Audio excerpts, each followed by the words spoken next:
We didn't leave the UK because life was bad. We were doing everything we were supposed to do: work, school, paying the bills. But we kept asking ourselves, is this it? Is this all that life is going to be until we retire? So one day we just stopped waiting for the right time and we decided to leave. We left the UK for long-term slow travel. Not because we're rich, not because we're fearless, but because staying the same felt more uncomfortable than changing everything. So today we're going to talk about the real reason that we left the UK. Us actually leaving the UK and how that's worked for us. Talk about some of the fears that have kept us stuck, how we have actually made it work, and some of the things that also make it challenging. We're Kath, Jeff and Jai. We're the Real Travel family. If you haven't been following us, we're travelling the world with our 8-year-old son. We've travelled a lot together prior to that, before having a son. We actually met in Thailand before travelling Southeast Asia together for a couple of years and settling down in Australia. Since having Jai 8 years ago, we've actually travelled to Europe, Southeast Asia, Australia, and now we're in India. Travelling with kids is definitely different to travelling as a couple, but it can be so much more fun and actually much easier than most people think.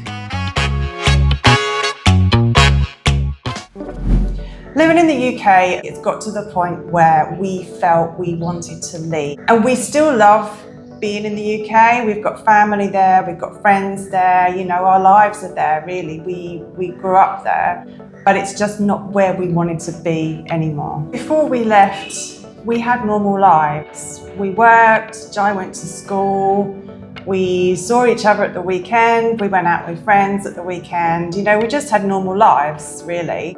And there was nothing wrong with that, there was nothing bad about that, but it was just not what we wanted. I felt entrapment. I felt, you know, I was part of a system. We're not having to watch the news every day, we're not stuck in that 9 to 5. It's about getting out of society a bit. If we could go to the UK for every summer, I think that would be, for me, probably my perfect life. You know, the winter there can be a bit dull and miserable, gets dark too early and it's cold, you know. But unfortunately, financially, we can't afford to do that. And that's the other thing, I think the cost of living in the UK, like everywhere in the world, it's not just the UK, but the cost of living has got to the point where we're outpriced. You know, Jeff worked really long hours, he worked every day, he worked weekends sometimes, and we were only just really making ends meet. It's not a way to live, is it really? And I'm sure, you know, if you're watching this, you probably feel the same. You know there's something wrong, but you can't put your finger on it maybe. There's nothing terrible about your life in the UK, but it's not making you feel alive anymore.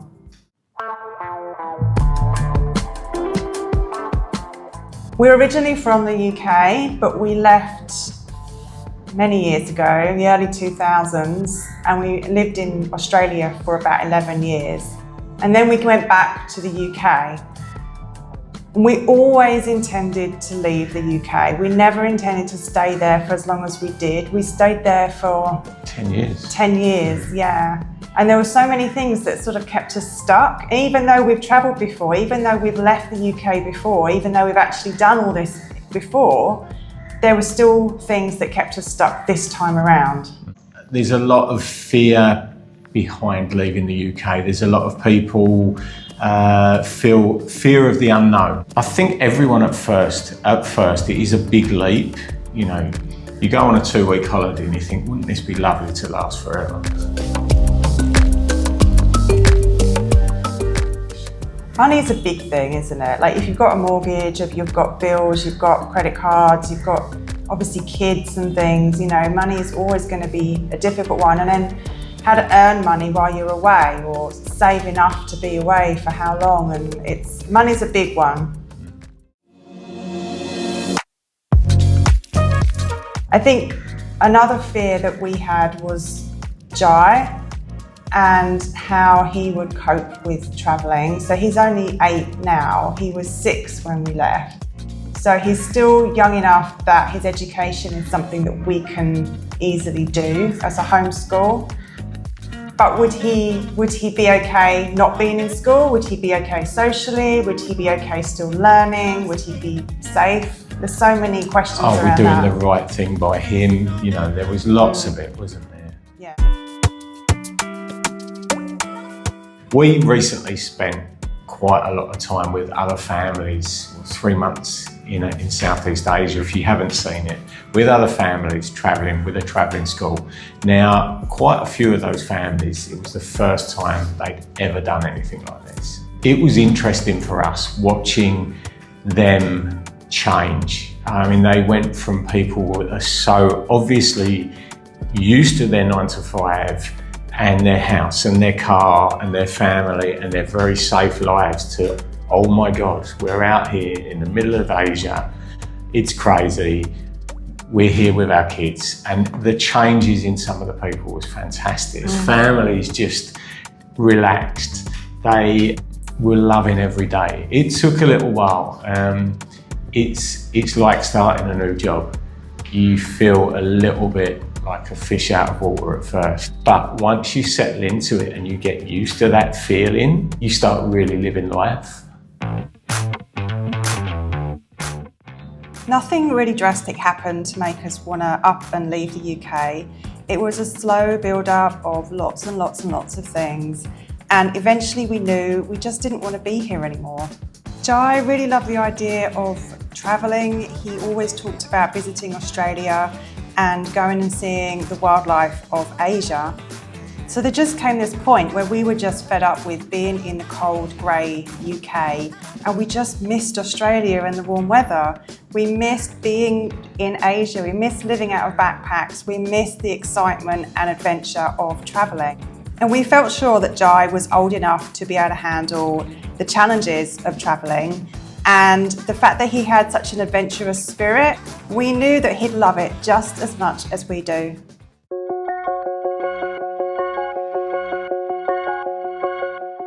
The number one comment we get is, "You must be rich." And I get it, because if you're thinking about travelling the world, you think about spending an absolute fortune, having to remortgage your house, sell everything you own, and actually that's not the way it is. We actually travel on quite a tight budget. We choose simple local food, local transport where we can. And in fact, our first adventure was we bought a caravan and we drove around Europe for 3 months. And that was like a taster for us. Can we do this? Can we afford to do this? Do we have enough savings? Is there anything else we need to think about before we go for the big Asia trip? Yes, we worked hard, we saved hard, we made a lot of cutbacks when we were in the UK so that we can afford to do this. And we try and earn a little bit of money as we go. But yes, we do this on a budget. No, you don't have to spend a fortune. The biggest expenses are flights. Once they're paid for, your day-to-day living doesn't have to cost the earth. We definitely didn't do this because we're rich. We did it because we weren't happy staying the same. I know it might feel really overwhelming to start and make this happen, but here is what we did to make it possible so that you can see that it's absolutely possible for you too. If you're thinking of doing it, a first step we always do is booking a ticket.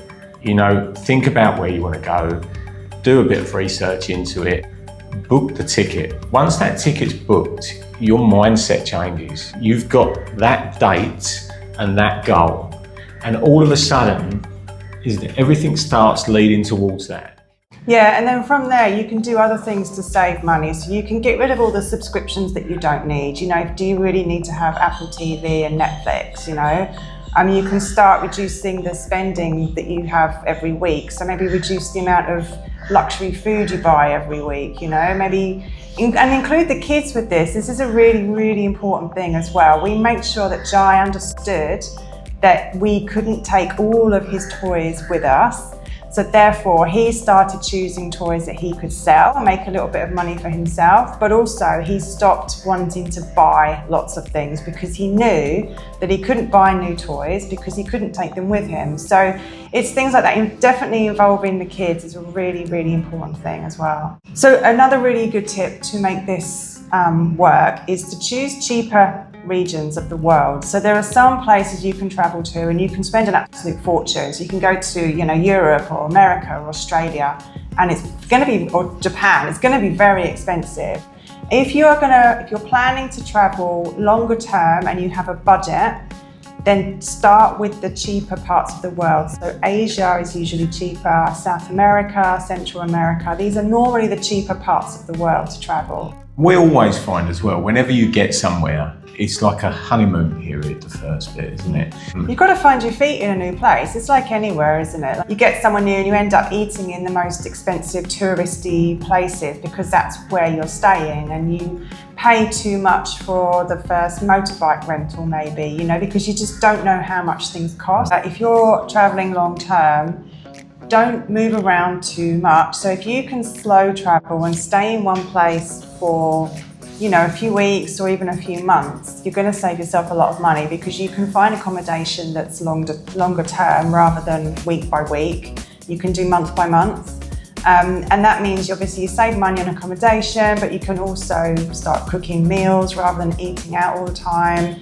You can hire a scooter for longer term. All of the things, if you are going to be somewhere for a long time, then you can negotiate and barter with people. You've got a lot more bartering power. We don't spend all of our time and all of our money doing all the touristy things. So when we travel, because we travel long term and we travel slowly, we don't spend a lot of money on things like going to Disneyland or places like that, places that are going to cost a lot of money. It's like we're living here, we're not just tourists all the time. So that saves a lot of money. We do still treat ourselves occasionally. We don't just do nothing. We do still go out and have fun. Yeah, you've got to have fun. We still, obviously, and Jai wants to go to these things. We do still go to the tourist attractions. Obviously when we were in Cambodia, we went to Angkor Wat, and we don't miss out on things. It's just that we don't spend all of our money doing all of the touristy things. Okay, so I just wanted to talk a little bit about bartering for prices. Look, I've been doing it for many years. It's second nature to me. Don't be afraid to do it. Everywhere you go, even if they won't go down in price, I have fun doing it. I really enjoy doing it. I barter in shops, I barter for a motorbike, everything I buy pretty much. Be prepared to walk away, but bear it in mind. You might go back there the next day and do the deal. Don't make a snap decision on these things. It'll still be there tomorrow. And if it isn't, believe me, you'll always find it again and you'll probably get a better deal. I think one of the biggest positives for me is actually, I feel I'm living life. I'm living life how I want to. I'm not being ruled by society. We haven't even got a TV here. We don't really know what's going on with the news. And that alone is very nice. But also, just being there for Jai. I'm taking him to school every day. I'm picking him up every day. Most days we go to the beach after school. Yeah, it's so nice as well to see Jai growing in confidence. He didn't struggle at school, it wasn't a problem. But since he left school and since he started world schooling, which is what we do now, his confidence has grown so much. He's come out of his shell, he's learning, he's reading and writing and maths, they're all coming along just probably better than they would at school. And he's enjoying learning, he wants to learn about the world. He's learning about history, he's learning about different cultures, he's learning bits of different languages, food. So he is growing in ways that he definitely wouldn't have done in mainstream school. He eats, his diet is more varied than a lot of adults I know. He will try anything now, spicy or not, he will give it a go. Yeah, and he might not like all of it, but he tries it, and that's a really, something he never used to do that before, did he? And his confidence in being with other people. He gets to meet people from all different ages, all different backgrounds, all different countries, and he will grow up and he will talk to, the Indian shopkeeper and ask them for things. And he's very confident doing that kind of thing now. But he also plays with lots of kids when we do meet up with other families with the World School Hub. So he now actually can spend time with, talk to and learn from people from all over the world, all different ages, all different backgrounds, and that's something definitely wouldn't have got in school in the UK. We went into a restaurant last night and we sat down and we didn't realise he'd got up, gone to the fridge with a local, hadn't he? Got us drinks, came back to the table with the drinks. Yeah. You know, there's no, he would have been holding on to us, he wouldn't have done that. Yeah. We have more time as well for just living. Like, we don't have to worry about getting up for work. We don't have to worry about, you know, making sure everything is done on a certain time schedule, getting Jai to school. And I always find as well, having travelled for so many years, as soon as I start travelling, I feel more, it's hard to explain, probably more at ease, more myself. I'm just me, living my life rather than having to get up, having to earn money, having to do this. I'm living, I'm being a dad, you know, I'm being how I should be. I'm not just out the door early every morning and back late. we can live our lives in the way that we want to live them, whether that's getting up late or getting up early, going for a walk, going down the beach. We can just do what we want, and that's living. That's not just surviving and existing like we did in the UK. It's actually living. I'm noticing that I'm physically and mentally feeling so much healthier. We've got sunshine every day. You feel so much better, you feel happier. And it's just little things like going out in the evening and down to the beach and watching the sunset with, you know, the three of us and our new friends. Doing things like that every day rather than just sitting in front of the TV and it's cold and wet outside and, you know, got work the next day. Yeah. We were sat in a restaurant the other night, there was quite a few of us, and there was 4 boys, all similar ages. Jai was amongst them, and all I could hear was the 4 of them giggling, and I thought, what are they doing? I walked over and they're just sitting on the sand, the 4 of them sitting facing each other in a circle, and they were just having such a nice time. No iPads, no screens, they were just playing. They're just 4 boys having a real laugh. Now, you know, so far we've made it all look so amazing and you can do it and this, that, the other, but honestly, you've got to expect bad days. You've got to expect things not to go your way. You'll have days where you feel, am I doing the right thing? But then the following day, you'll be a lot higher than what you were. Yeah, I mean, travel isn't always easy. I mean, obviously the days when you're physically traveling, so on a plane or a bus or a train or whatever, they're always hard days. They're always horrible because it's just stressful and tiring and exhausting. But even days when we're just in one place, most days are great, but some days, you know, the heat gets too much, maybe there's a lot of mosquitoes around that evening. And sometimes the actual organisation and planning around the travel can be really stressful. So things like obviously booking flights and getting the right flights, the right connecting travel and things like that, making sure even if you're going across land borders, that can be difficult.